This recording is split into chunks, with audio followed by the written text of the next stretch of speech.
In Bradshaw's time, Mevagissey depended on fishing.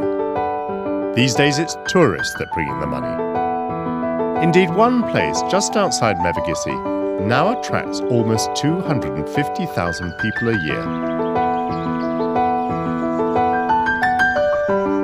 This is Heligan House and Estate. The house and its owners, the Tremaine family, are mentioned in Bradshaw's guide. But Bradshaw could not have predicted the impact that this estate would have on British gardens. Today, the lost gardens of Heligan are one of the top attractions in Cornwall, and they're looked after by horticulturalist Philip Macmillan Browse. Why then is this called the Lost Garden of Heligan? Everybody thinks it was because the gardens were derelict and overgrown, and very much so, and that recovering them was recovering the lost gardens, which indeed is true. But in fact, the reason we called it the Lost Gardens so that it could be a perennial title was simply that we were trying to recover that great surge of activity at the end of the Victorian era, when gardening and industry and engineering and everything was at its peak. And what we're celebrating is the Victorian tradition of how things were gardened, the Victorian attitudes to life, and also the people who worked in these gardens. That's what we regard as lost. It was places like Heligan that brought exotic plants from all over the world to our gardens, when the owners began collecting specimens from adventurous plant hunters like William Lobb. He was a Cornishman, and he was the first ever real commercial plant collector employed by a nurseryman to set out and collect what that nurseryman wanted for his purposes, for his commercial gain. His main task was to go to Chile and collect huge quantities of seed, or as much as he could, of the monkey puzzle tree, which was highly sought after at that time, and they couldn't get enough of it. He trekked across the Amazon jungle, up over the Andes through a snow-filled mountain pass, down the other side into Chile, then down the western side of the Andes to southern Chile, where he found these huge stands of the monkey puzzle tree, collected vast quantities of seed. I think they said 13,000 trees were actually derived from the seed he sent back. Lobb's monkey puzzle seeds were propagated in England, and the young trees planted at Heligan. And that's the plant up there. Even an idiot like me can recognise a monkey puzzle tree, and they're wonderful, silhouetted against the sky here. Huge specimen. Just like you'd find them in nature in the Andes. In the 19th century, the middle classes sought to imitate the fine gardens of estates like Heligan. The railways made it practical for even the owners of humble suburban gardens all over Britain to order from nursery catalogues exotic species like monkey puzzles.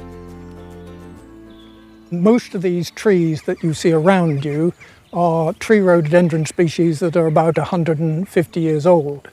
And the one just up there in the corner that you can look at is rhododendron niveum, which is mauve in colour. It's very unusual because it's the same colour as the first ever artificial dye, which was used by Queen Victoria in the first instance to dye her dresses, and then picked up by the higher classes who also found it fashionable. But because it was so common eventually and mass produced, then the hoi polloi generally had it as their fashionable colour. Even nurses' uniforms were made out of it.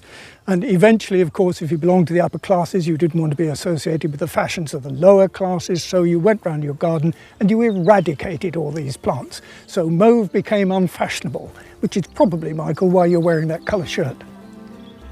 Are you calling me naff? I didn't say that.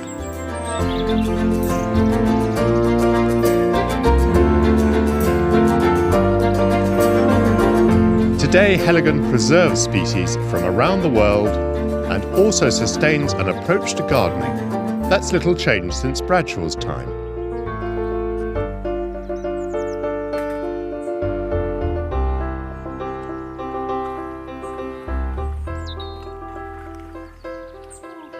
Hello. I'm sorry to scare you. How are you? I'm Michael. How are you doing? Okay, yeah. I was just going to tell you off, actually. Well, here we are. What are you doing at the moment, may I ask? I'm just, we've just weeded this bed now, so I'm just breaking it down and flattening it.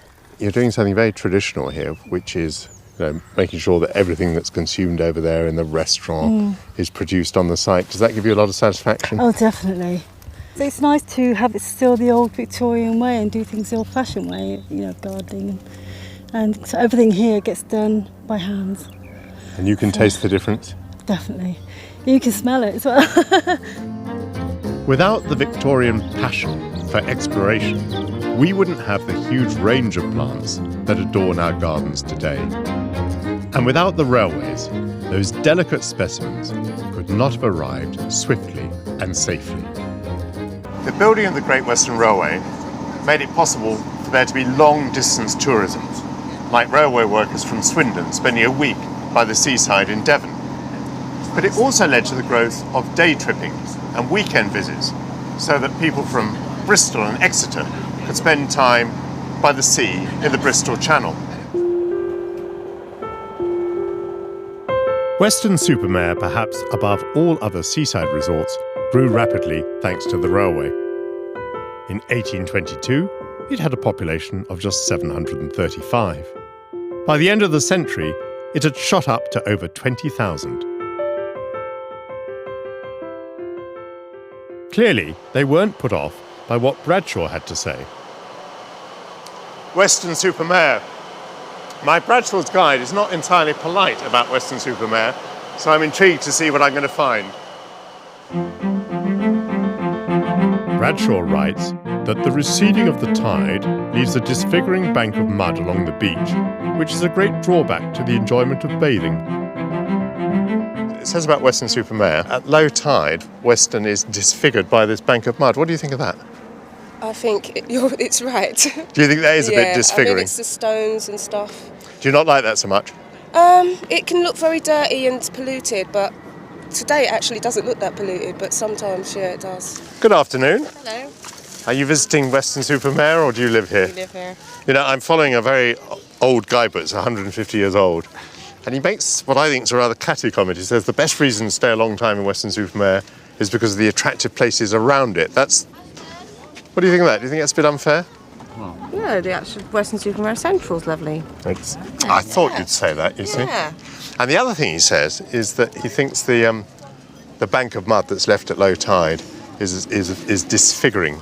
Would you use that word? No, it's a natural thing, surely. Oh, it's a natural thing. You can't have lovely Cornwall beaches everywhere, can you?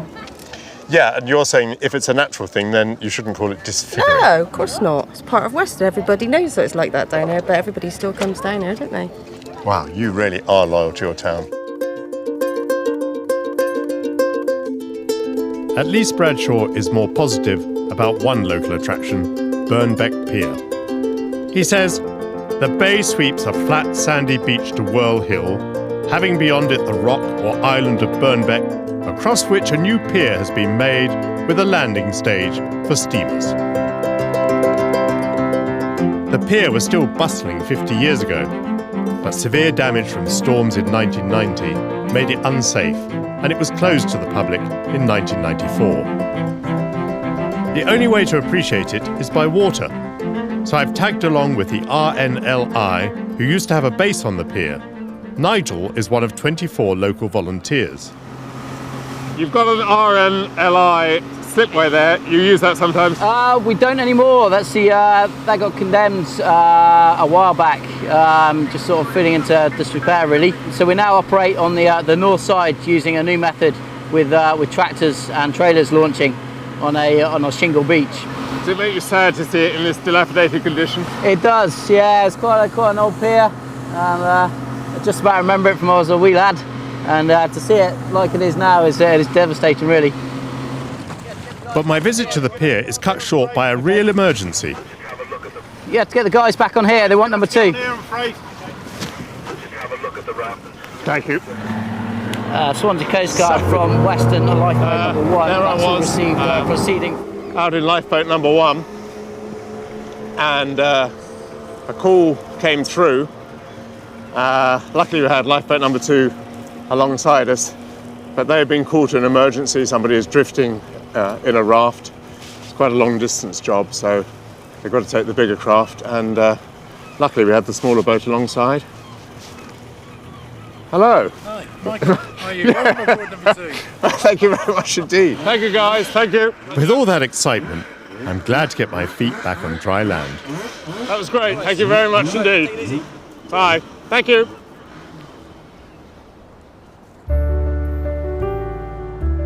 This old pier may be very down on its luck today, but it was still a massive tourist attraction until the late 1950s. Pier archivist Dan Terrell remembers how popular it was and has traced its history back to Bradshaw's day. Stan, why do you think the Victorians were so crazy about piers? The very fact that they so enjoyed going on boats, but with a pier, you could be on a boat, as it were, and you felt safe. You had the water underneath you. I think they loved that, being able to see.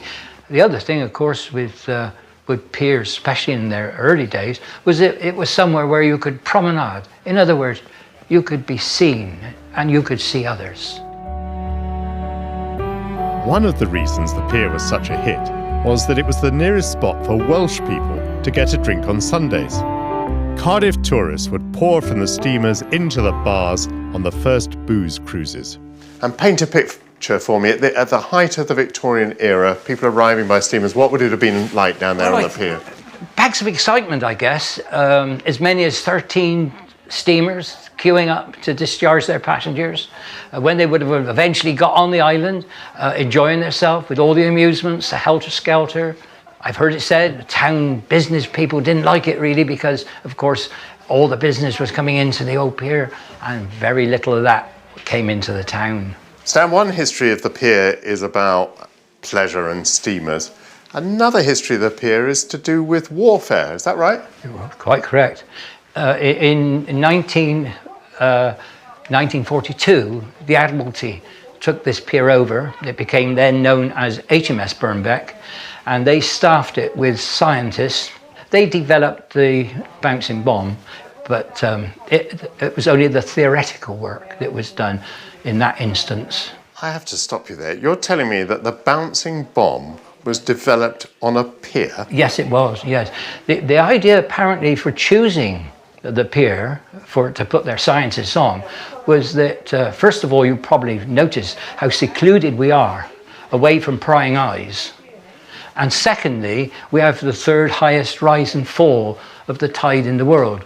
So one of the objects was to develop weapons that they could fire into very deep water, and they wanted to be able to examine those explosives on low tide. So those are the two reasons it was chosen. So actually, Birnbeck Pier has a rather important part in the history of World War II. Oh yes, I say so, yes.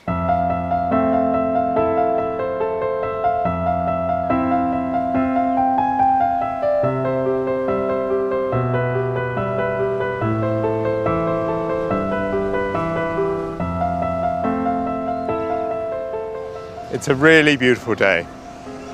Sun's been out. There's a breeze off the sea. You can see for miles. This is the British beach holiday at its best. I think Bradshaw must have seen it on a rainy day, because Weston-super-Mare has lots to offer, including one very traditional British seaside attraction. Kevin Major's family has run the donkey rides here for more than 100 years. Tell me about Weston-super-Mare in its heyday. It was Victorian donkey rides. People used to come from the station. It used to be packed all the way down the road. And they used to walk down through, there'd be lines of them coming in the mornings. And what was the beach like in those days? The beach, we used to have to keep a track for the donkeys to walk along to keep the people out of the way. They used to be all sat in their deck chairs and they'd sit on the track and we used to have to try and move them. It's a wonderful beach, isn't it? It's a lovely beach, Weston. It's nice and flat. It's safe. The tide doesn't come in. It comes in twice a day. How did your family get into donkeys, do you think? Well, they used to do, years ago, everyone had coal businesses. They were coal merchants. And then they went in the summer, because there's no coal, they went to doing donkey rides. That's how I think it happened, because we did it as well. Many years ago, we had a coal business as well. So the two businesses go together perfectly, actually? Yes, yeah. Winter and summer. Is this your first time on a donkey? Did you enjoy it? But was he nice and gentle and safe? Nice and gentle and safe. Yeah.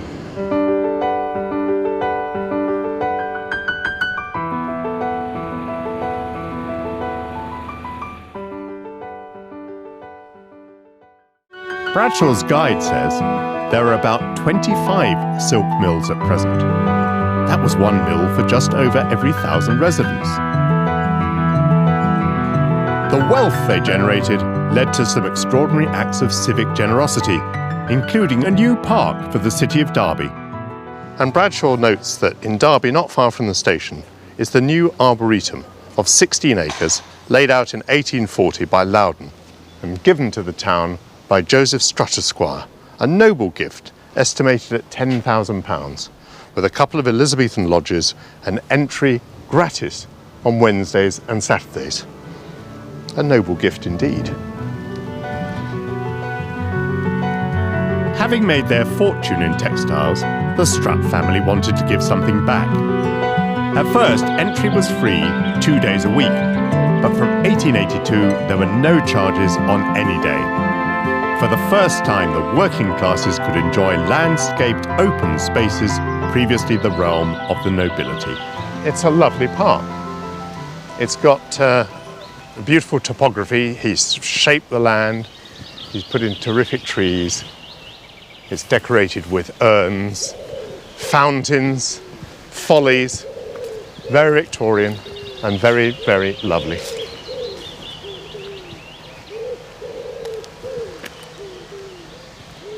Is that a black walnut? It is a black walnut. You must be Jonathan then. You must be Michael. Hello. Hello. Very good to see you.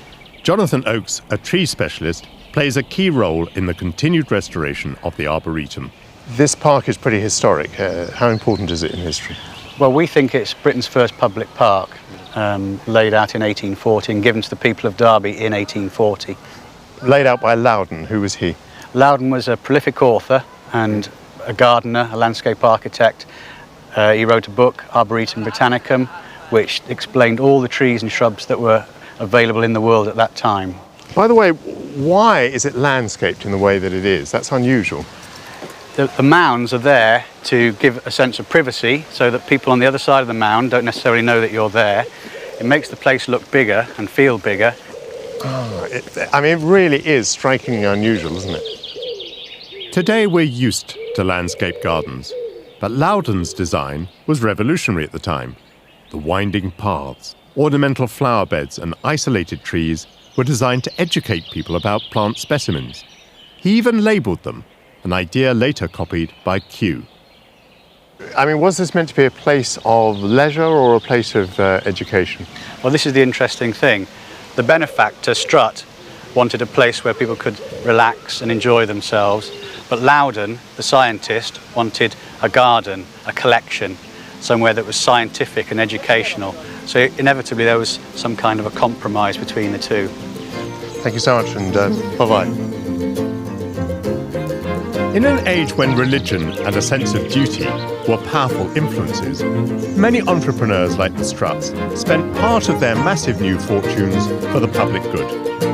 During the second half of the 19th century, trusts, charities, foundations and volunteering programs all sprang up. It was a golden age of philanthropy.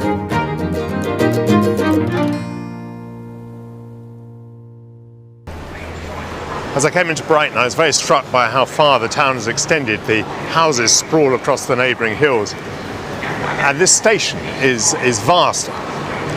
This is why Bradshaw refers to Brighton as a marine metropolis, because it was a royal town, an international port, then it became a seaside resort, then it became a commuting town, and it's a business centre in its own right. In the 1840s, the Victorian middle classes discovered Brighton and rushed to see it. The Brighton Pavilion, then a royal palace, was swamped with visitors, much to the disgust of Queen Victoria, who swiftly packed up and left town for good in 1845. Her Majesty may not have been amused by the day trippers and holiday makers pouring in by train, but Bradshaw was. Scores of laughing, chubby, thoughtless children skilled manifestly in the art of ingeniously tormenting maids, tutors, governesses and mammas. Whilst, intent upon their customary constitutional walk, the morning habitués of the promenade swing lustily past. Let us mingle with the throng and obtain a closer intimacy of the principal features of this place. Well, the social hierarchy has changed, but people are still enjoying themselves here, and I'm going to go a-mingling. The seafront bustles still. I'm meeting historian Jeff Mead to help me imagine the attractions of Victorian Brighton. Hello. Hi. Michael Portillo. Jeffrey Mead. Now, my Bradshaw says that at one time the chain pier was the item of first consideration for the visitor, in other words, the highlight of Brighton. So what was it? What did it look like? Well, it was basically a long suspension bridge that ran from here. Chains went through the wall here, and the chains ran out to a tower down on the beach here. Stretching over 1,000 feet out to sea, this was Brighton's first pier. Constructed in 1823, it enabled the royal and rich to glide across the waves to their yachts and steamers. And then there were 4 towers on timber supports with chains suspended from them, rods suspended from the chains, and the deck hung on the rods. And then it was secured to the timber underneath. And then there was a square stone-clad pierhead where people could promenade to. By Bradshaw's time, piers such as the Chain Pier were no longer for the rich to board ships. They'd become a playground for the middle classes. Once the railway arrives, it changes the social demographic of Brighton. And whereas before you needed your own transport to get here, you needed to be rich, once the railway comes in, it allows basically the world and his wife to come to Brighton. And so Brighton changes from being the resort literally of kings to being the working man's resort, 50 miles from London, easily accessible, and it changes the nature of the resort. Bradshaw says something very interesting, very clever actually. He talks about the levelling of the railways literally and metaphorically. So you had to create flat ground for the railways, but you produced a levelling in society too. Certainly it revolutionised the seaside, which had been exclusively for the very rich, down to the man in the street. That pier, alas, is no longer here. But one of the other Victorian attractions survives intact, the aquarium, designed by Eugenius Birch. Before the railways, few people travelled to the coast. Many might never have seen a live fish. So the Brighton Aquarium opened up a submarine world that was entirely new. This was designed in 1869, but it's such a colossal building project. It took 3 years to complete. So it opened in 1872 as the wonder of the age. It was the largest aquarium anywhere in the world. And it felt like this, did it? It felt like this, but it was the sense of awe, of shock and awe, that the Victorian public got coming in here, where they would see the denizens of the deep at close hand. And we have to think that today we're all very familiar with underwater photography. Many people have been down, skin divers. In the 1870s, no one had seen an octopus close to. No one had seen tropical fish. Even common British species that lived in deeper water would only have been seen in a fishmonger's shop. Visitors could buy a train ticket from London that included entrance to the aquarium. At that time, prawns, lobsters and even salmon were star attractions, alongside more exotic displays of sea lions. Building the aquarium then, the Victorian seaside town reinvents itself. All seaside towns have to constantly reinvent themselves. The introduction of piers, the introduction of things like aquaria. The cinema is basically a south coast of England technology. A whole raft of ideas coming in to, as you say, reinvent the seaside. Brighton goes on and on.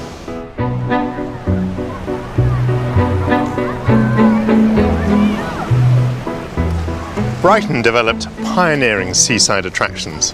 The aquarium was one of the first, and now I'm going to go on one of the world's first electric railways. Ian Gledhill is chairman of the Volks Railway Association. Hello Ian. Hello Michael, nice to meet you. Mike Portillo. Now, Volks Electric Railway, 1883. So who was Volk? Well, Magnus Volk was a local pioneer and inventor, and he was born in Brighton, born in 1851, and as a teenager he got absolutely passionate about electricity. At a time when most people didn't understand it, they didn't know what it was. He put electric light in the Royal Pavilion. It was the first public building in Sussex to be lit with electricity, and he wanted to show that people could travel by electricity, so he built the railway. Volk copied the idea from Germany, where the first electric railway had opened in Berlin in 1879. He wanted to give the people of Brighton a taste of the future. I mean, we now think of this as a tourist attraction, but actually then, Volk built it as a kind of industrial demonstration project, show what electricity could do. Absolutely, that's what he wanted to show. He knew that electricity was the coming thing, so he wanted to show that it would work. And once people got used to it, they were a bit frightened of it at first, but once they got used to it, they flocked to it. Before long, the line carried 19th century tourists along the seafront. Travelling at about 6 miles an hour, there were stops at the aquarium and the chain pier. Some landmarks have changed, but the rolling stock hasn't. All our cars, except one, are over 100 years old. That is amazing. Is it a big task to keep them going? It is, because the electric motors are the originals, so they are 100 years old as well. That's amazing. Train travel came to Whitby in 1847, and by the end of the century, it had helped turn a small fishing village into a bustling seaside resort of fashion. Visitors came to admire the romantic ruins of Whitby's Abbey, but I'm here to investigate its more chilling claim to fame. Do you know you're in Dracula's town? Oh yes, I do. Yes. Do you know how Dracula arrived in Whitby? No. Do you know the story of Dracula? Well, really, yes. Yeah, I thought it was a ship, was it? Yeah. Yeah, it was a ship. And have you come to Whitby because of Dracula? No, I haven't. No, we've just come for a girls' night out, which we had last night. Was there much blood sucking involved? Oh, well, I'm not telling. All right, thank you very much. Okay. Thank you. Thanks, bye. What weapon do you use to see off a vampire? Well, I don't want to brag, but I do have a lot of garlic in the kitchen, ready and waiting. So I'm more than willing to take him on. And what's the way of killing off a vampire? A stake through the heart, I would think. Do you have any steaks in the kitchen? Probably the only wrong meat. sort. Thank you very much. No problem.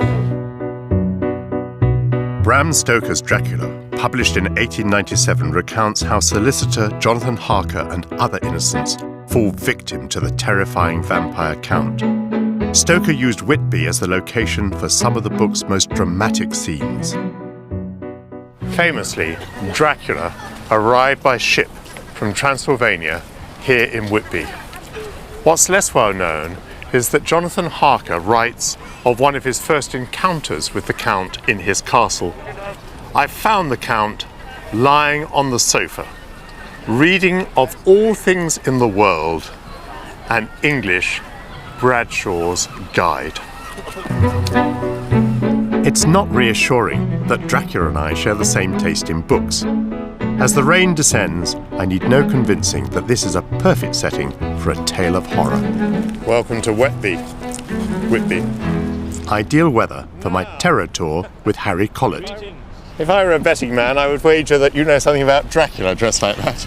Yeah, it's just a little bit. Why do you think Bram Stoker chose Whitby for this Gothic novel? He came here as a holiday. Stoker came, took residency in the Royal Crescents, and for the first week of his month-long holiday, he stayed by himself whilst his family came up by rail from London. And during that week, the Irishman started to put pen to paper to write a play. The play ultimately became the novel Dracula. The Count brings terror to Whitby after a shipwreck that reeks of the supernatural. And when the ship arrived, that was a pretty frightening moment for people. Just describe its arrival. Big storm, pulled in, crashed onto the beach, and there they found the captain dead, lashed to the steering wheel, clutching his crucifix and his rosary. On to Tate Sands, through the harbour entrance, running aground on Tate Sands. And of course off that ship leapt a large black dog with saucer-like eyes and fang-like teeth to go and run, helter-skelter, up the 199 church stairs and go and hide in the graveyard. And who was that fearful hound? Dracula himself. Welcome to the Screaming Tunnel. Screaming tunnels. Yes. That's because it said that if you venture in here after dark, you might meet you-know-who.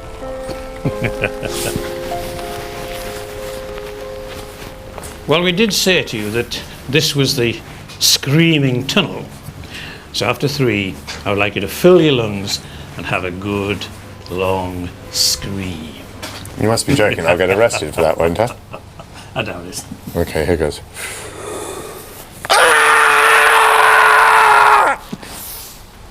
How was that?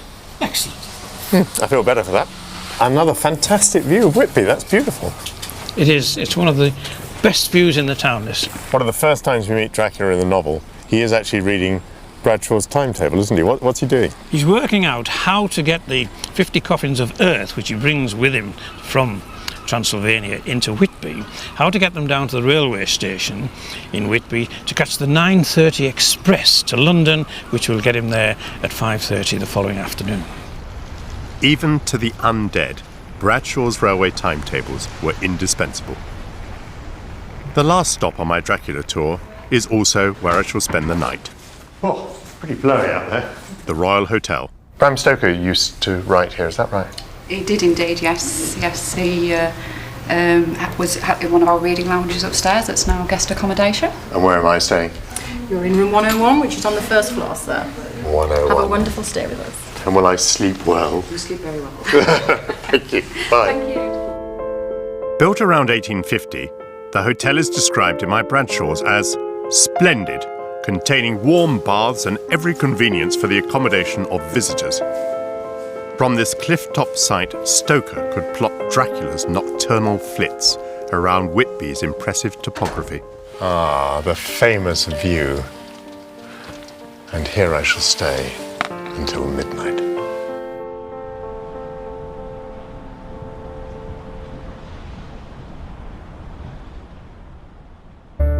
Unpunctured by any fang, I've woken to see what Whitby offers other than vampires. Bradshaw's says, Whitby has long been admired for the peculiarity of its position and the grandeur of its coastal scenery. To the eastward, the cliffs rise almost 200 feet above the sea, and towards the south present a procession of bold headlands. This is clearly a place worth exploring.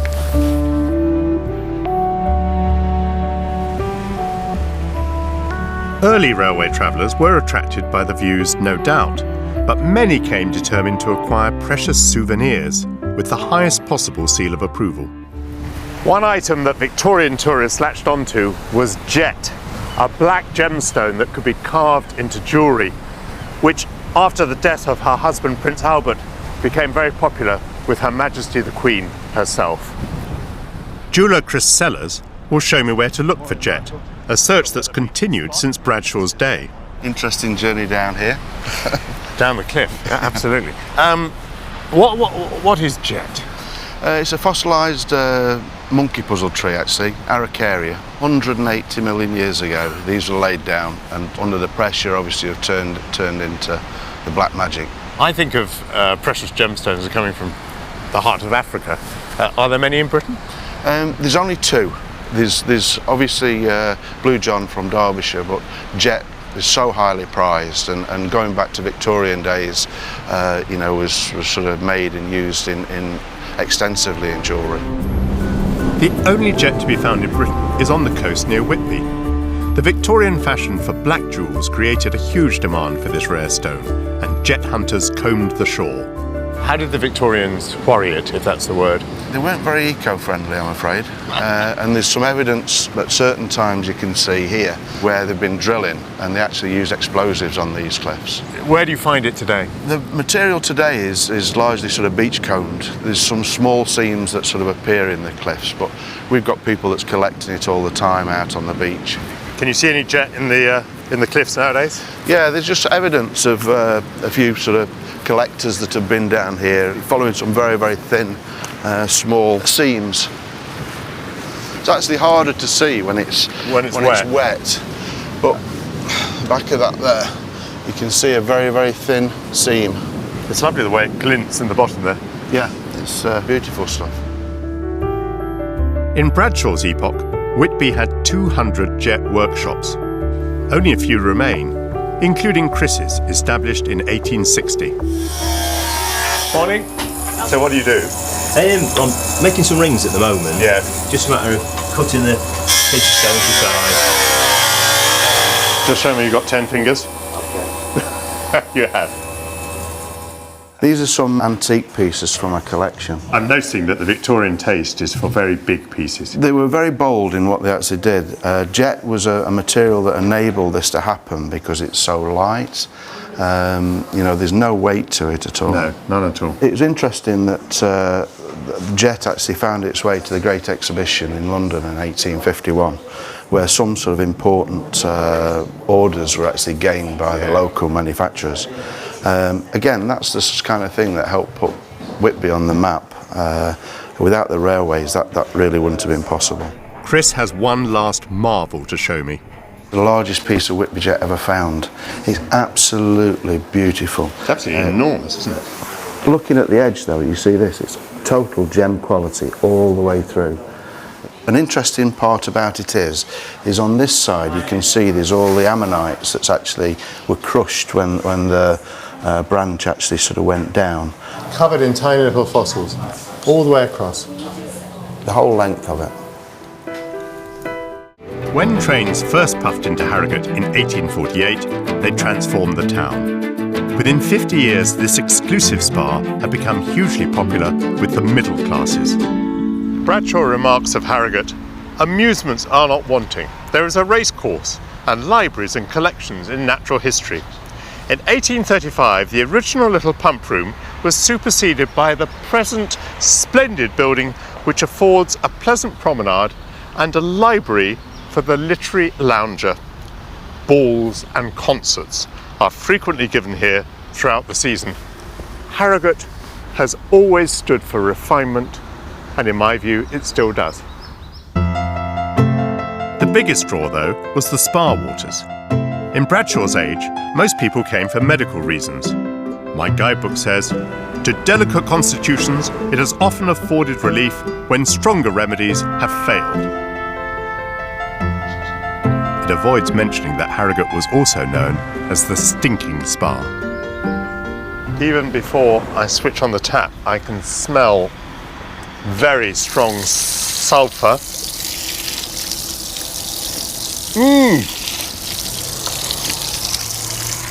It is like drinking pure sulphur. It's incredibly strong. Oh, it better do you good. I hope it does. Morning, sir. I won't shake hands because they're wet. Have you tasted the waters? Not before, but I've heard about it. You're going to taste them? Come on, why not? Have a go. Tell me what you think of this. Oh, I can smell it. Yeah. What does that taste like? Hard-boiled eggs. Rotten eggs, I would say. Yeah. Have you ever tasted this water? No. Nice big gulp. Now, what do you think of that? Well, it's... What? Do you want the truth? Yeah. It doesn't taste very nice, but then it probably does you good. Luckily, drinking the waters wasn't the only way to enjoy their benefits. My Bradshaw's Guide says, numerous bathing establishments, for those who are advised to try their remedial effects, can be found here. Bradshaw's devotes paragraphs recommending us to bathe in the waters of Harrogate. And so I feel that I should take a dip before I leave town in a form of bath that became popular in the Victorian era. As the railway brought ever more people to Harrogate, the business of treating invalids boomed. The Royal Baths that opened in 1897 were thought to be the most advanced spa complex in the world. All sorts of treatments were available, including a new facility called a Turkish bath.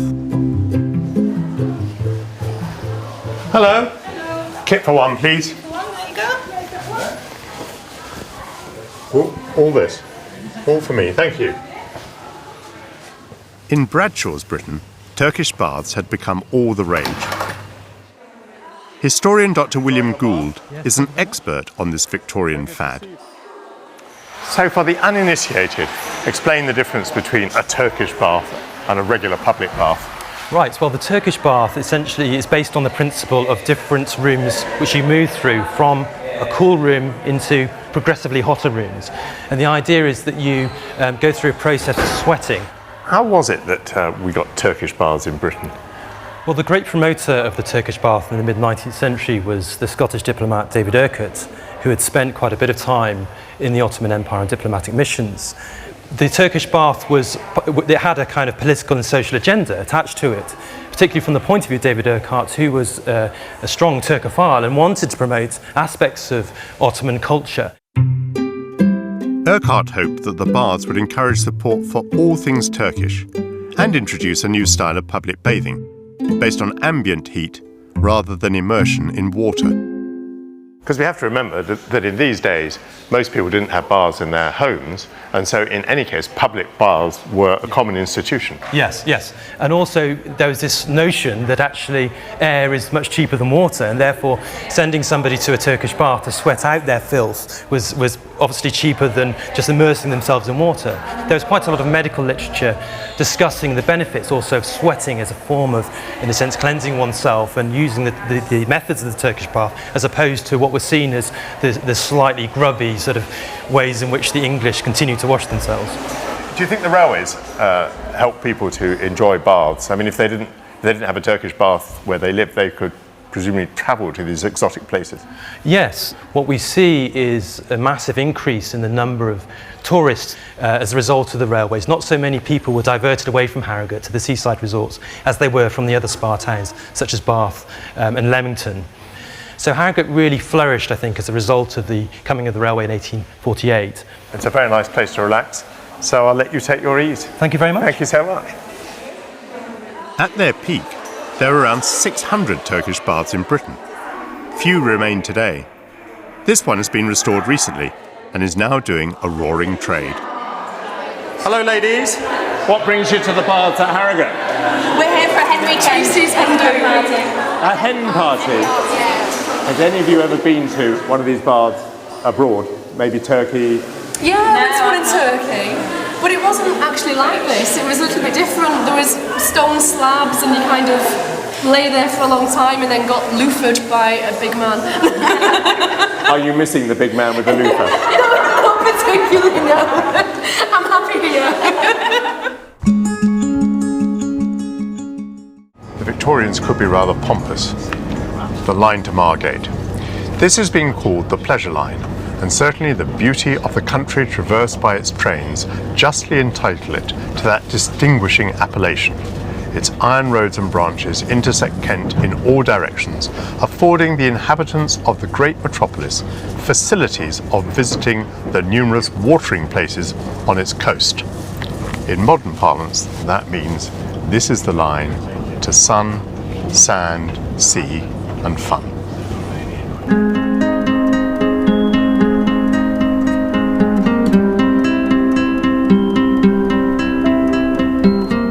So this used to be called the pleasure line? It did, yes. Do you still get a lot of weekenders, sun seekers, holiday makers? Oh yeah, thousands and thousands, especially in the summertime at Whitby, Margate, Broadstairs. So not so different from Victorian times? No, I don't think so. We get at the whole spectrum from elderly people to young kids. The young kids seem to love Margate. You've got the sea, the beach and the escapism, I should imagine, from living open town. Yeah, well that's what I'm there for. I'll do a bit of escapism while I'm there. My guide comments on Margate's meteoric rise in popularity once the railways arrived. It says, "Steam has done wonders and Margate visitors have to be numbered by hundreds of thousands." With new journey times from London of just 2 hours, trainloads of day trippers sped their way towards the seaside town. What a great big impressive station Margate is. I suppose that's telling us that, as Bradshaw says, hundreds of thousands of people would come to Margate for a day trip or a holiday. Bye-bye now. See you later. You enjoy Margate? I'll enjoy it, thank you. I hope you find your escapism. Safe trip. Bye. Ta-da. Bradshaw goes on to say, When London folks, however, grew wiser and found that short trips had a wonderful power in preventing doctors' bills, the place grew rapidly. In fact, salt water had long been considered a cure for diseases like rickets and TB. The world's first sea bathing hospital was built here. I'm meeting historian Alan Brodie at its grand entrance. Now this is really rather a lovely building.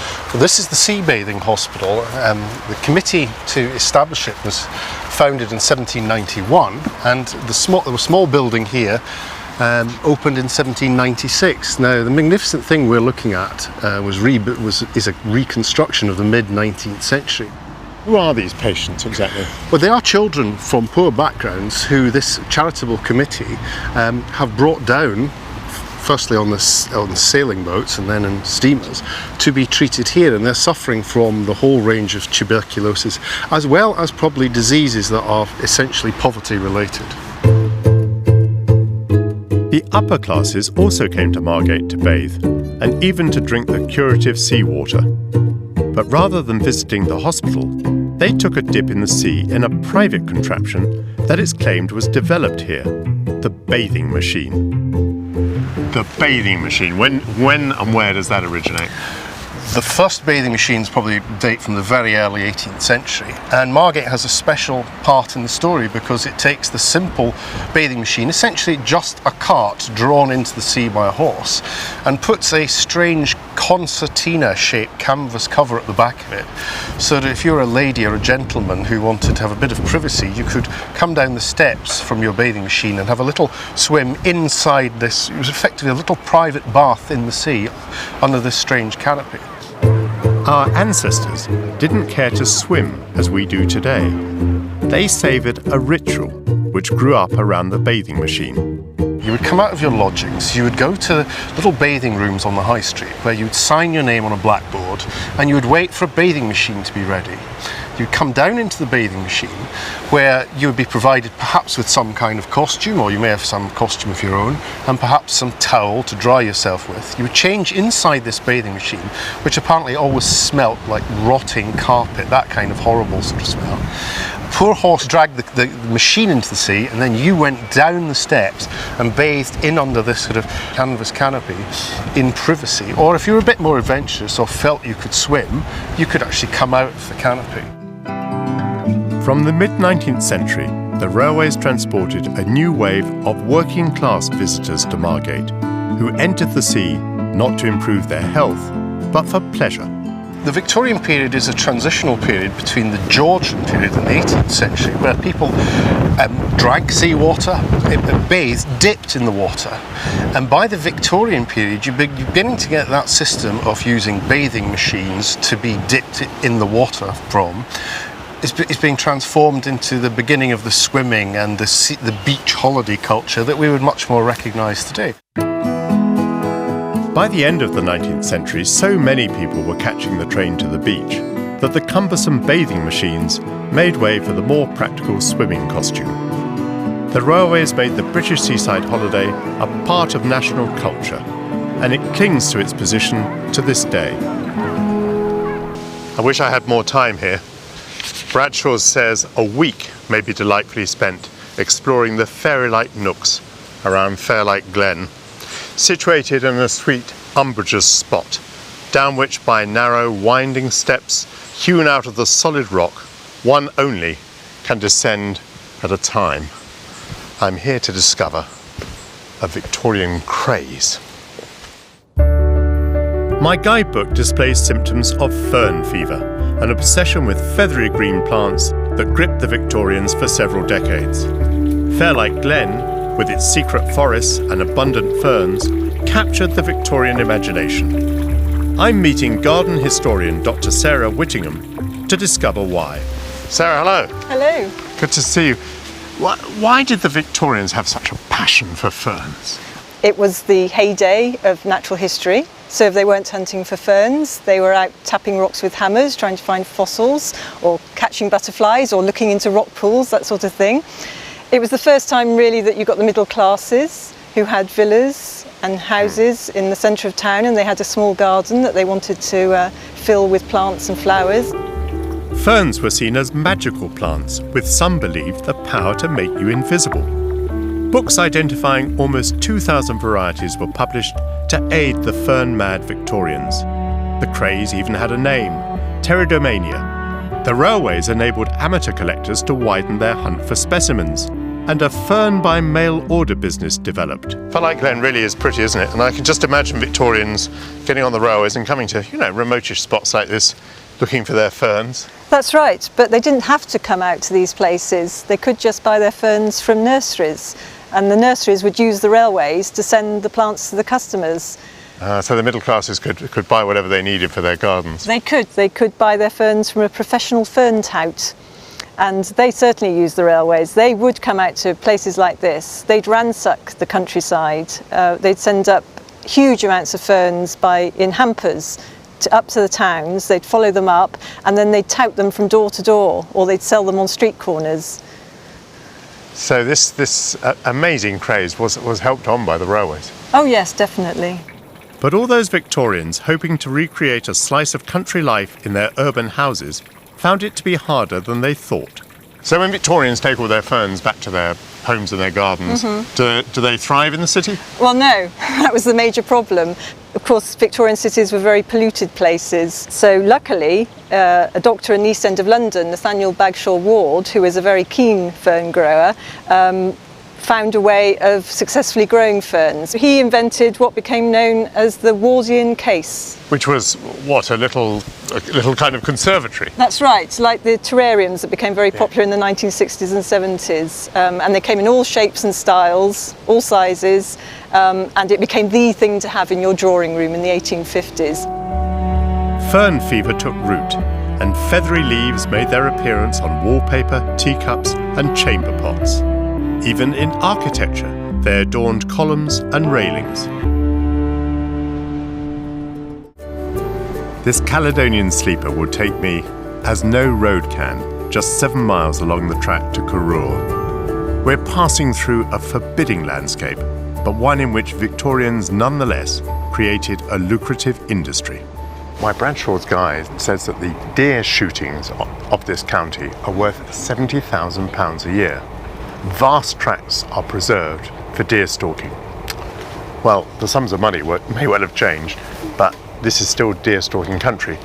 And I've quite often been out with deer stalkers. I don't shoot deer myself, but even if you're not one shooting, the walk, when you have to follow the deer over the hills, the walk is absolutely amazing.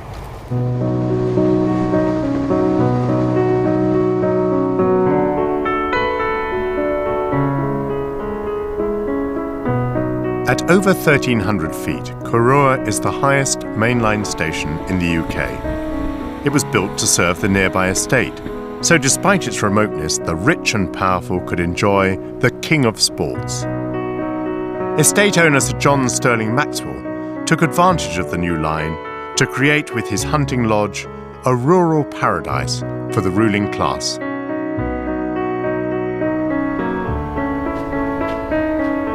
Professor Jim Hunter is an expert on Highland history. Hi Jim, very good to see you. Good to meet you. As a former politician, even in this lovely fresh air, I get the smell of power. This was a place where powerful people used to come, isn't it? Well, very, very much so, yes. In the late 19th, early 20th century, just about everybody who was anybody, not just politically, but financially, industrially, as it were, this was where they gravitated around this time of year. And of course, many of them would have come from Westminster or from their manufactories in Birmingham or wherever to these estates by train. Oh, absolutely. In fact, the arrival of the railways in the Highlands here round about the 1890s, some other parts of the Highlands a bit earlier, that was critical in opening up the area to these kinds of people from the south. And they would come mob-handed. They would come with an entire entourage of servants, etc., and perhaps take a shooting lodge or a big house here and be here for 2 or 3 weeks. Hunting, shooting and stalking were so integral to the life cycle of the good and the great that they dictated the political calendar. The period we're talking about, for much of that period anyway, typically Parliament wouldn't sit at all during what we would regard as the autumn and winter, from July to February. There was to be no interference with the hunting season, isn't that right? Yeah, the hunting, the whole deer stalking thing was very much a big thing for many of these people. And I think it's worth emphasising that these guys, they were tough. There was a whole sort of cult, of course, amongst very many of these people of being tough. It was the era of big game hunting and all that kind of thing. And deer stalking was part of that. By the late 19th century, the demand for sporting estates far exceeded supply. The wealthy from south of the border paid up to £5,000 per season for a Scottish lodge from which they could shoot grouse, hook salmon and stalk deer. So the rugged pleasures of a terrain like Carew's could command £200,000 in today's money. What a fantastic tranquil spot, isn't it? It's beautiful, isn't it? Oh, it's gorgeous. Loch Ossian. Yep. I'm following in the footsteps of Victorian sportsmen with head stalker Donald Rowntree. I'm a late 19th century traveller, and I've just arrived on the train and I'm on my way to the shooting lodge. How do I make my journey? Well, you're going to come off the train, which is a beautiful journey as well in itself. Meet the horse and cart at the station, your pony man. He'll take you in there, day or night. Trek the just over a mile journey from the train station behind us here, right down to the lochside where you'll meet the paddle steamer, which is going to take you down to Loch Ossian. A paddle steamer indeed, yeah. How elegant. It is, it's quite impressive. Alas, the paddle steamer is long gone, replaced by a newer form of transport. Not designed for comfort. Oh, that's splendid. The estate stretches across 57,000 acres of splendid Scottish countryside. Donald regularly patrols this huge area to monitor the deer and has brought me to a spot where I can appreciate the grandeur of this wilderness. Wonderful view. Beautiful. In the 19th century, of course, no vehicles. All this would have been done by pony. This would be pony, yeah. We'd have walked right from the lodge all the way up to the hill with the pony man in tow and come out here for a spy and select our beast and then move on from there. And once you had your beast, he would just be slung on the pony, wouldn't he? He'd signal the pony man in, but he used to have little signal fires and flags, and if he left a stone on a certain knoll here, that would mean keep coming forward or we've shot a beast, and there was all little signals they'd leave. So yeah, we'd move the pony in and we'd sling him on the back of the pony and take him off back down to the larder. As the estates flourished, Victorian landowners began to import new species of deer, like the Japanese sika, to vary their herds. These days, deer numbers are on the rise, and although some object to stalking, the estate believes that it's the best way to control the population which might otherwise harm the ecology. Donald takes the responsibility very seriously. How long have you been a stalker, and how long's your family been stalking? I've been stalking with my father since I was about 9 years old, and he's been stalking with his father and his father's father. So I'm fourth generation actually of stalker, or ghillie as you like to call. I've got an attachment, I've been brought up, it's in the blood, if you want to say it like that. The day I lose respect for the animal is the day I think I've done enough. When the first Bradshaw's Guide was published, the Highlands were a world away from industrial Britain. But the West Highland Line abolished distance.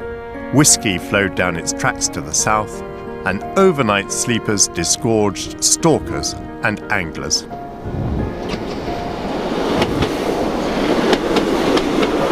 I enjoy the paradox that these remote hills and valleys, which are almost unreachable by car, have a daily direct rail service to London.